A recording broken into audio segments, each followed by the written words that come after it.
Alright, we're back with the 2006 Yamaha YFZ. Little recap of last video. A subscriber reached out to me and said he had this thing sitting around, he got it on trade, and he didn't know what was wrong with it. So we ended up agreeing on a price of $1,400. I went and picked it up, got back home, and it did start up and run. However, it smoked horribly, and there's a bunch of coolant in the oil. So if you guys remember last video, the oil was super milky and really bad. So we took it all apart and found that possibly the water pump seal in here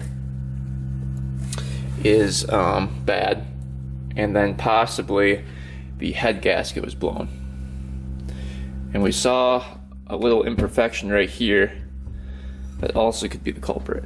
So right there, little imperfection. We don't know if that bridge over to there, you can see it's a little bit uneven. So we're going to run it like that, and hopefully that wasn't the cause of coolant going into the oil. We got a brand new kit for it. We got this is the water pump seal. So this is the kit for the water pump. You can see there's the main seal right there, there's the bearing, and then there's the outer seal. So we'll replace those, and then we got, what else did we get here? Oh yeah, the boot. Forgot about that. We got a new intake boot. Our old one was cracked really bad, and it would not run without the choke being on. So it was running really lean with that crack in the boot. So we ordered up an OEM one. It was like 30 bucks, I think, maybe a little bit more on eBay. So we've got that part, and then we got a brand new gasket kit for this thing. Top end gasket kit right here. So we will install that as well. And then we got some of this stuff. In the comments section, a couple guys recommended that I get the copper coat gasket compound. You just spray this on the gaskets, and yeah, it should help it seal a lot better, especially if there's imperfections like that one right there. So we'll test this out today and see how that works. Never used this stuff before, so that should be interesting. But you just shake it up really well, put a couple layers on, and it's supposed to work pretty well, especially like for cars that have really bad heads, kind of like this one. It's supposed to seal it up pretty good. So a couple things to test out, and then we've got to get all the plastics back on, everything set back up, and see what this thing looks like all finished up. Alright, we've got the brand new head gasket here, and you can see it's the same as the old one, just for comparison.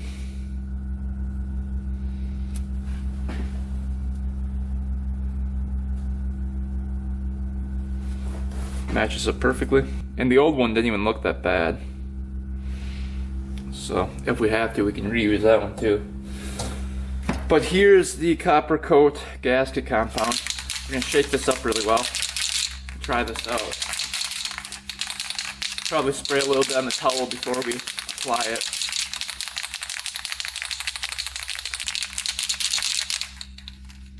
Alright, let's see what it looks like here. Oh, that's pretty cool.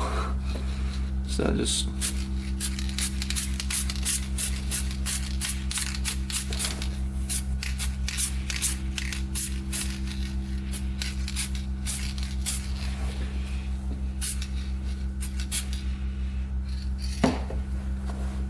alright, then we're gonna wait 30 seconds.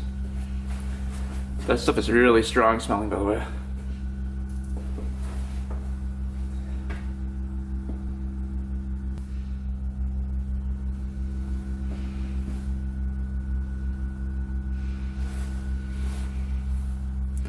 You can see it's already hardened up.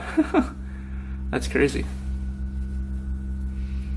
Flip her over to the other side here.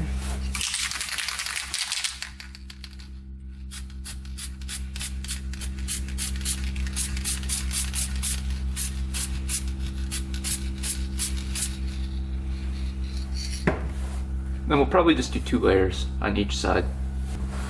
Alright, let's feel it, see if it's Done curing. Not quite yet.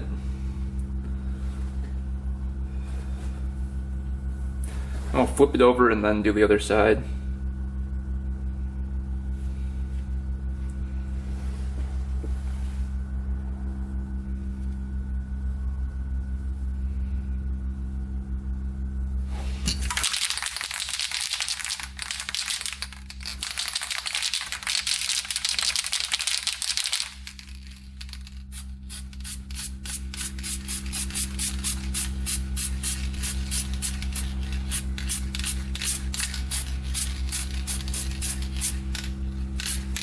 We're gonna flip this one over and then do one more layer on the other side. And that should give us a nice seal.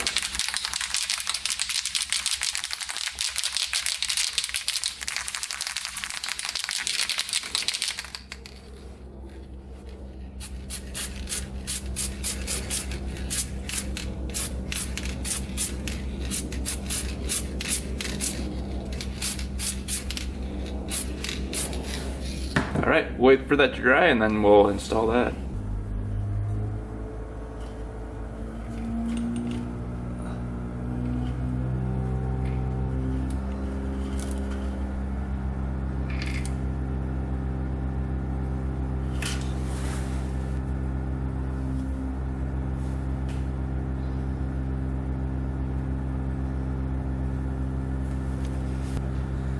It looks like we were missing one of the pins.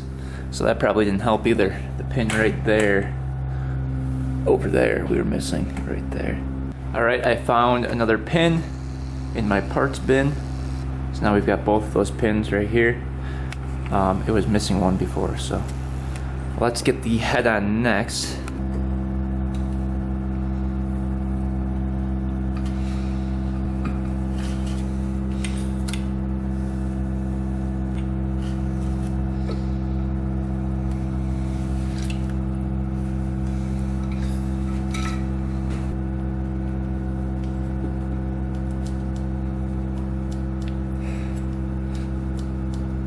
Now for this cylinder head, we need to follow a proper torquing sequence. So let's do that. I'll quick read it to you guys and then finish that up. All right, so the sequence we're gonna follow for this, for torquing, is going to be, first we're going to tighten the bolts to 22 foot-pounds. Then we're gonna remove the bolts. Then we're gonna retighten to 14 foot-pounds. And then we are going to mark the bolts and then tighten to 180 degrees off the mark. So let's do that. We're going to start with the 22 foot-pounds. All right, this is 22 foot-pounds here.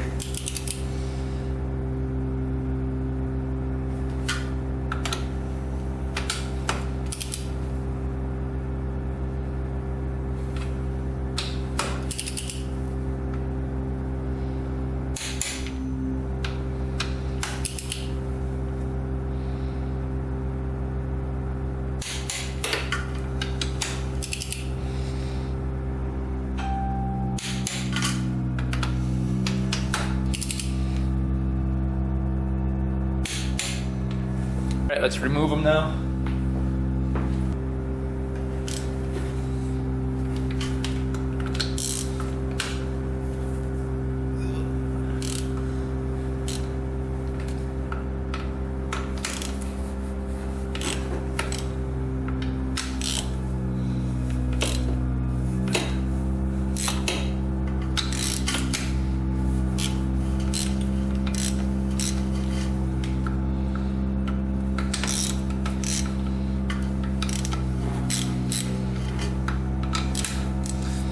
Alright, then we're going to retighten to 14 foot-pounds.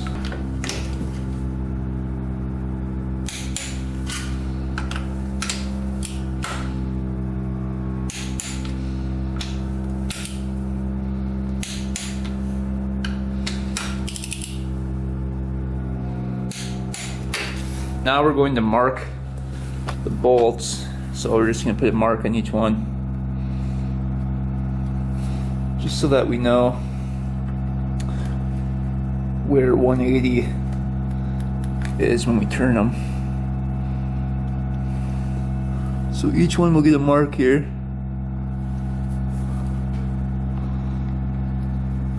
Then we're going to turn those 180.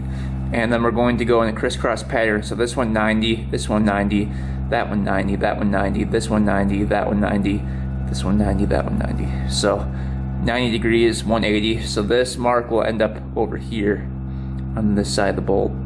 But we're going to first do it in 90 degree sequences. So this one first, then that one, then that one, then that one. So that's kind of how we're going to do it.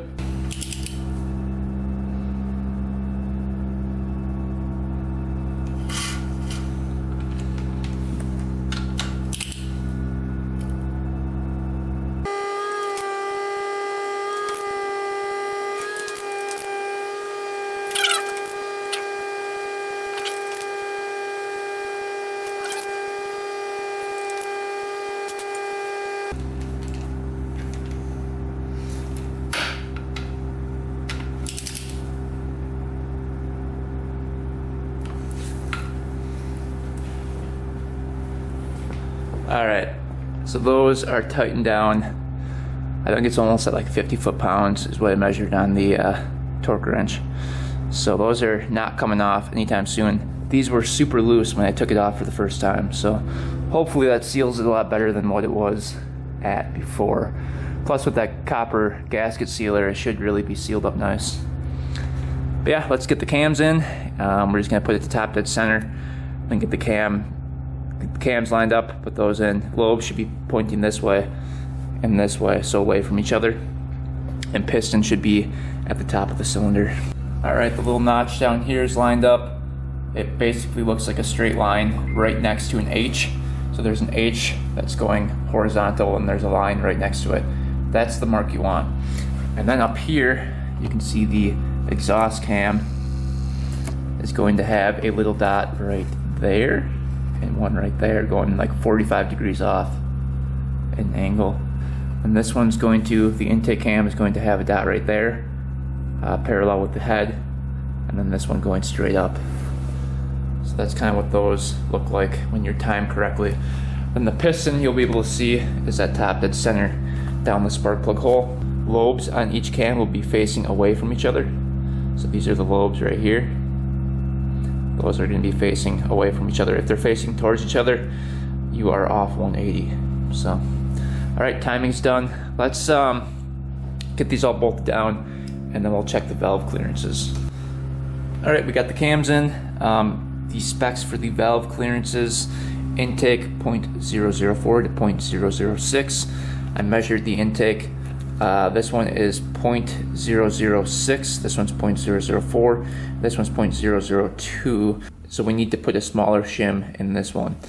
The specs for the exhaust cam are 0.008 to 0.1, and they're both 0.008, so these are perfect right here. So really we just need to change the one shim in here furthest to the right, so let's do that next. Alright, we have the shim bucket and shim right here. This was the one that was in there. Measured 0.002. And what we really want is 0.004.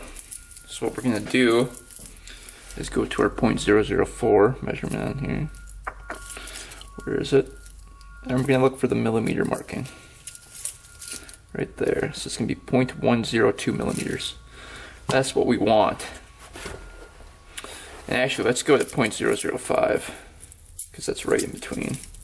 We don't want it too small, not too big. So it's right here. So 0.005 is right in between 0.006 and 0.004. So that is 0.127 millimeters. We're going to measure the shim now that was in there and see what that measures.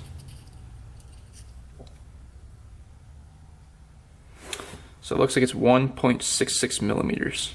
Alright, so what we're going to do to get the correct measurement for the shim so we don't have to keep on guessing is we're going to take the measurement we want, which is 0.005 inches or 0.127 millimeters, and we're going to subtract that from 0.002 inches or 0.01 or 0.051 millimeters. We're going to subtract the two. So we did that right there in the calculator. We got 0.076. So that's the difference we want to make up. That's what we want to subtract from the shim right here, which is 1.66 millimeters. So we're gonna write that down. 0.076. So this is the amount we want to subtract from the actual shim size, which is 1.68 minus 0.076. So that's the shim size we want, which is 1.604 millimeters. So this is the shim size we want, 1.604. So we're going to take our box and we're going to look for a shim that is the correct size here. And we're going to measure them to make sure they are. So let's see, I think this one's going to be 1.6. Let's see here.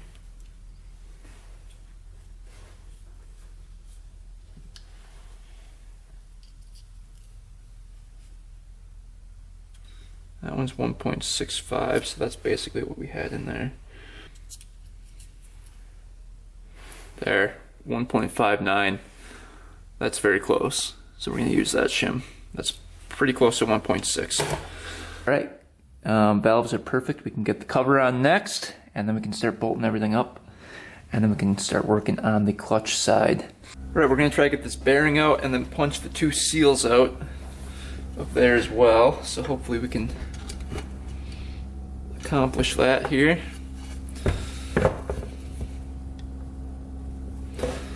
Try to get this seal out first.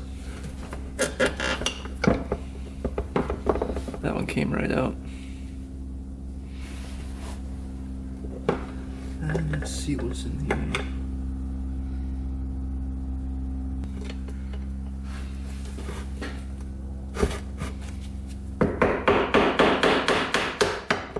Got her. There's the bearing. Bearing still feels good. And there's the outer seal. Alright, the inner seal is the one that we were thinking was maybe busted. We'll see.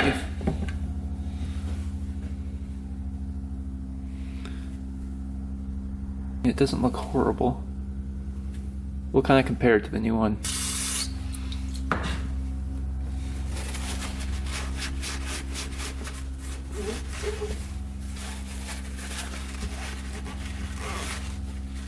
Alright, that's all cleaned up in there. And as you guys can see, there's a little hole right there. You can see.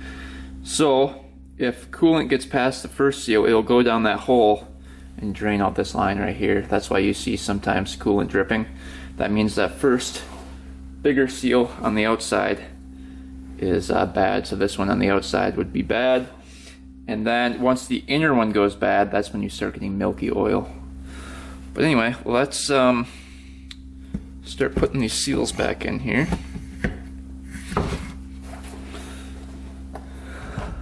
We've got Tusk brand. So it should be pretty decent. So here are the new ones that came with it. Bearing, outer seal, inner seal. We'll kind of compare them to the old ones. So here is the new one. Here's the old one. Yeah, the old one was a little bit worn. Wasn't horrible though. So we'll put a little grease on that and punch that in. Grease on that.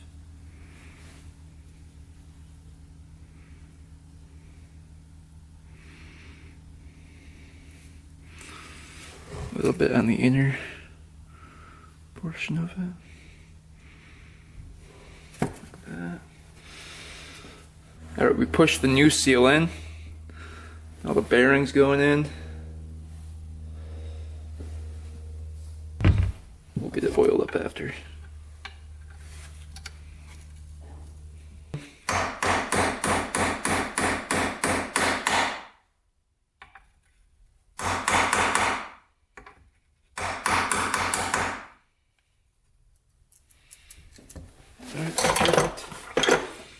Put a little bit of this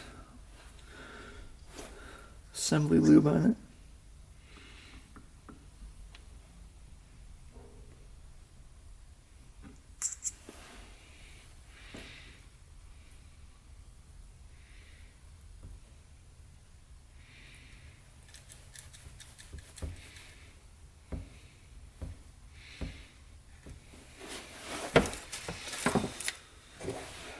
Alright, then we've got the outer seal to do yet. So flip her around. And here is the outer seal. Put a little grease on that. A little on the inside.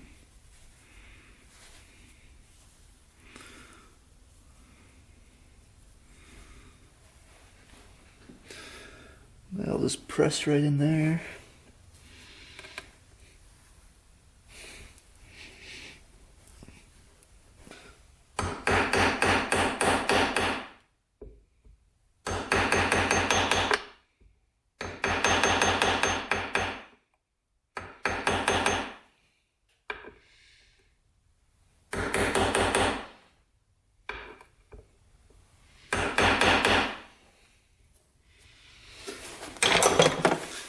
Alright, and then the shaft goes through.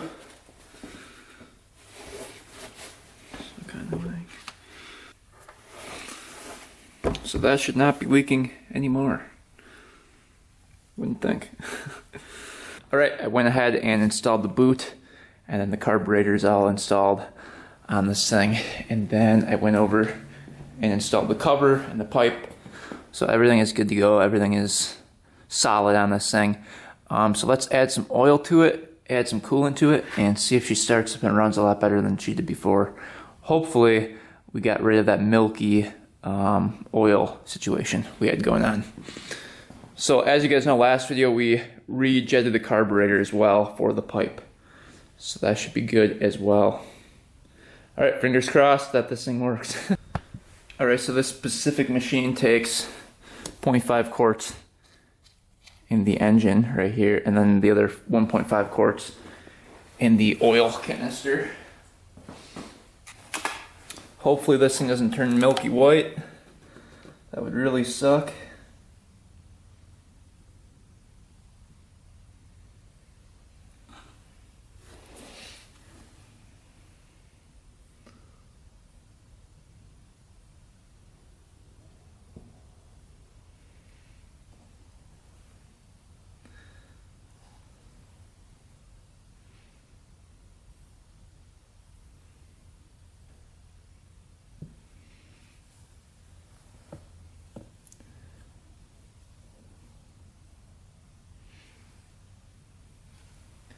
Alright, that's about 0.5 right there.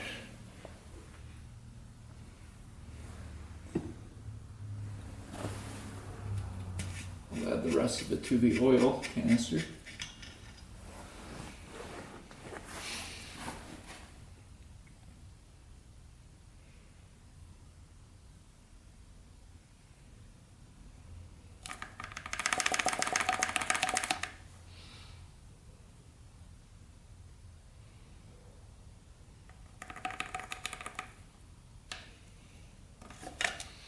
I believe the oil drain bolts are tight.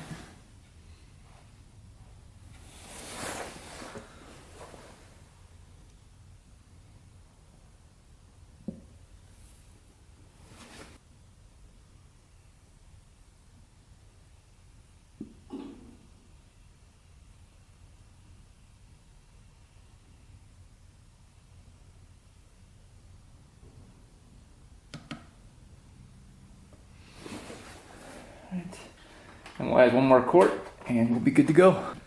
Alright, next is coolant. Gonna add a little bit there. Hopefully it doesn't leak.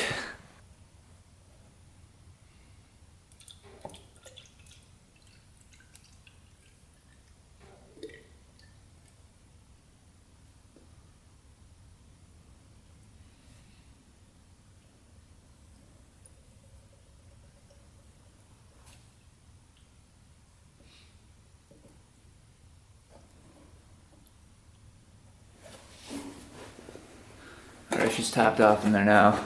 Go, moment of truth.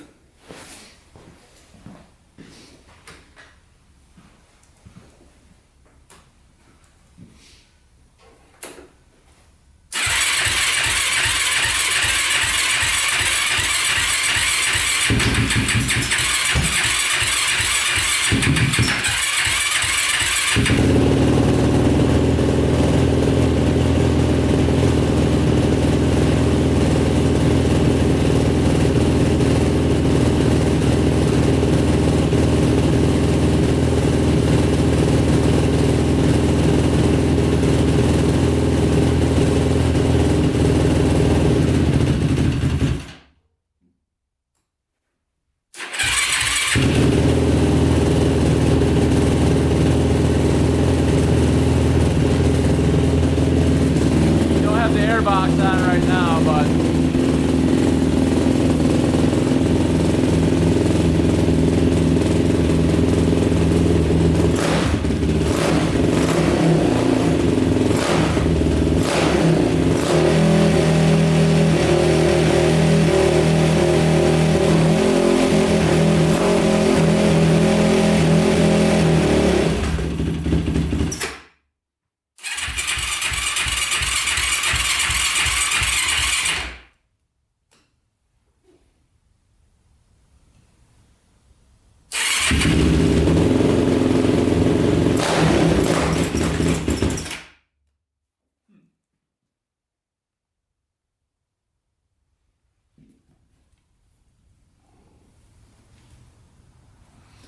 Doesn't want to run without the choke.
Huh.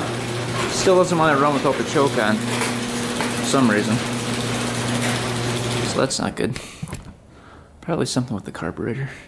Alright, please don't be white. Please don't be white. I have a feeling. Come on, baby. Don't be white. Oh, crap. It's white. How is that possible? Look at that. Just white again. What the heck? Oh, are you kidding me?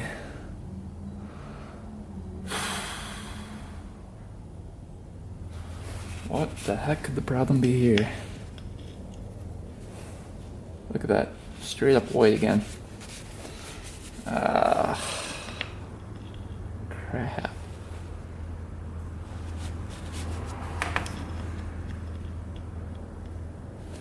I don't get that. I don't get how that's possible.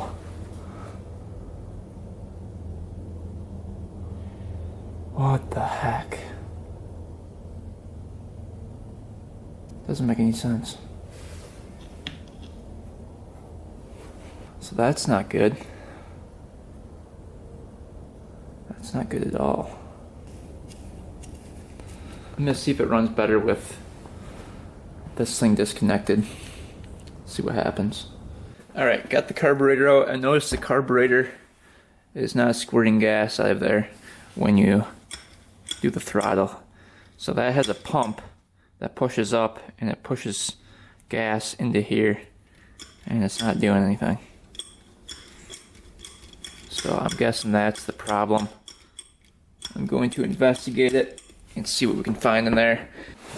Alright, let's get this off of here. See what's going on.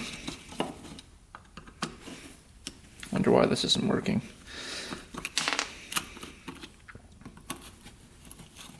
I think there's a diaphragm in there that maybe is broken.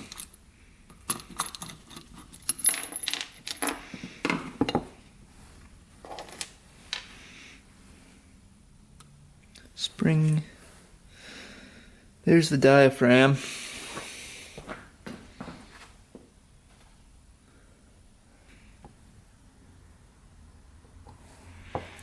Looks like it's working.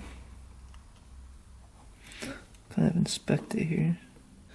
Yeah, so looking at this carburetor, this is the one we have on it now. You can see that jet is like drilled out. That's what it's supposed to look like. Somebody broke it off. But that's really the only difference I see. I don't think that would make that big of a difference.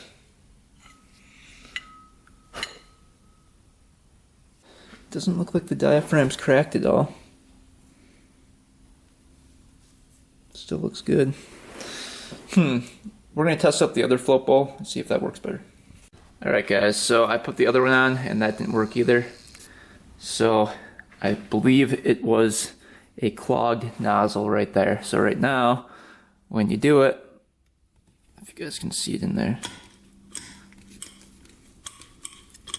See the squirt? It's kind of hard to see. See it squirt like that? That's what it's supposed to be doing. So it was not doing that before.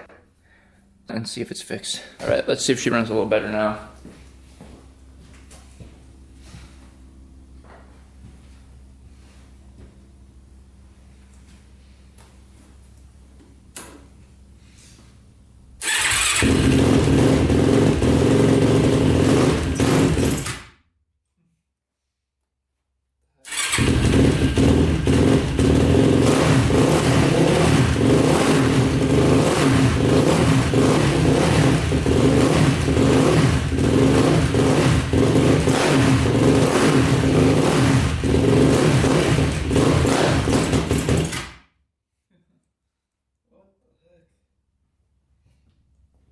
Alright, that didn't fix the problem, unfortunately. It just cuts off without the choke. It's so weird. Alright, well, I changed the pilot to a 52, and then I raised the needle by using a spacer, because it was breaking up pretty bad. It's still breaking up, but it now idles better than before.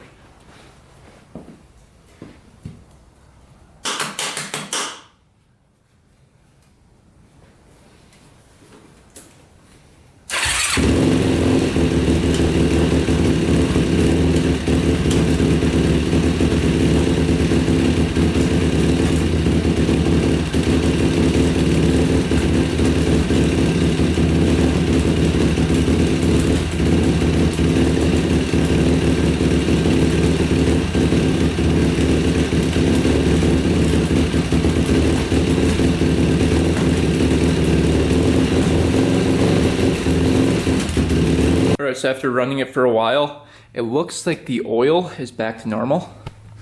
I'm thinking that there was just residual coolant in the oil lines and everything, and probably in the bottom of the engine, that mixed with it and then turned it white in the beginning.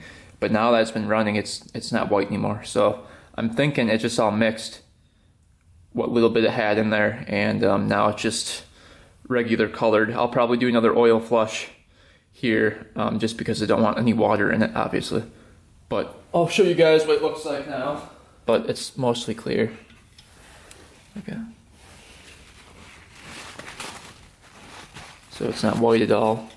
Before you could see the whole stick was white. Now it's just oil colored. So that's good. So I think the head gasket isn't blown, and I don't think the water pump seal is bad or anything. So that makes sense, because I was like, how could the water pump seal be bad or the gasket be bad if I just replaced it? So that's good. That makes me feel better. So really, we just have to fine tune this carburetor and unfortunately it still smokes really bad. So it looks like we're gonna have to do rings on it as well. I thought the smoke was from the coolant getting in the cylinder, but I think it was from the piston rings being junk. And we might need a new piston as well. But we'll start her up here. I've got her pretty dialed in now. It's not horrible. It starts up and idles, and then when you crack the throttle, it doesn't backfire too much, so.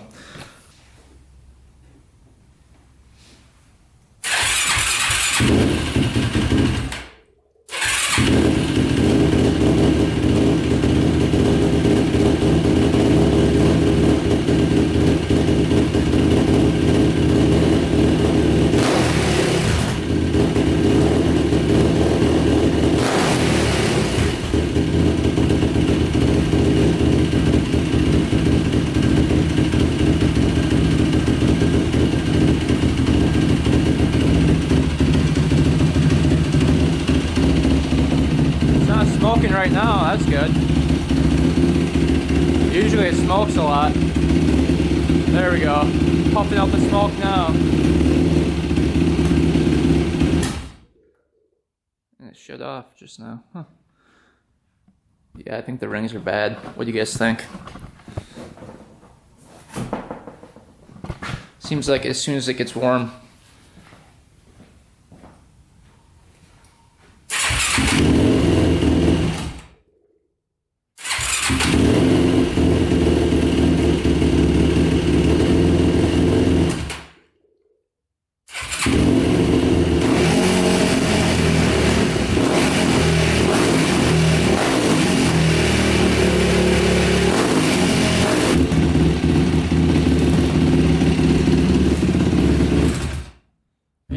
it'll idle pretty good, but as you can see, it smokes a ton.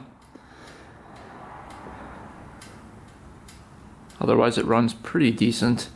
And then when you can rev it up pretty good, and it doesn't backfire too much. It sounds like it's running out of gas sometimes. And then when I tap on the carburetor or let it sit, it starts back up just fine and idles perfectly. So I'm gonna check the float height and make sure that it's allowing gas in. But yeah, it almost seems like maybe the float's sticking a little bit, and then you have to knock on the carburetor a little bit to get that freed and let fuel flow. But otherwise, we're coming along, and just a lot of fine tuning with these things. All right, draining the oil here just to make sure it's not milky, and sure enough, it's not milky. So that's good. Initially, it was a little milky, but I think that was just, like I said before, the residual coolant in the oil from before. So we'll let that drain, and then we'll get the oil out of here as well, just to make sure that's not milky. All right, here's the oil. As you can see, not milky at all. So that's good. And it doesn't look like we lost too much burning it off, so I'm just happy it's not milky. Alright, well, if you guys were watching the video, you saw the big puff of smoke come out of the exhaust here. And it almost seems like the rings are starting to come loose off the piston. I'm thinking maybe the rings were stuck, or maybe there's like a broken ring.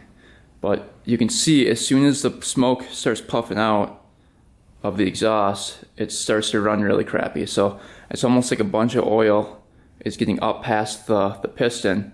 And as soon as that happens, it almost doesn't run right, and I can understand why, because there's a bunch of oil mixed with the gas. So I'm thinking we're gonna have to be ordering up new rings and a piston. Hopefully just new rings. I'll have to tear it down again and look at the piston.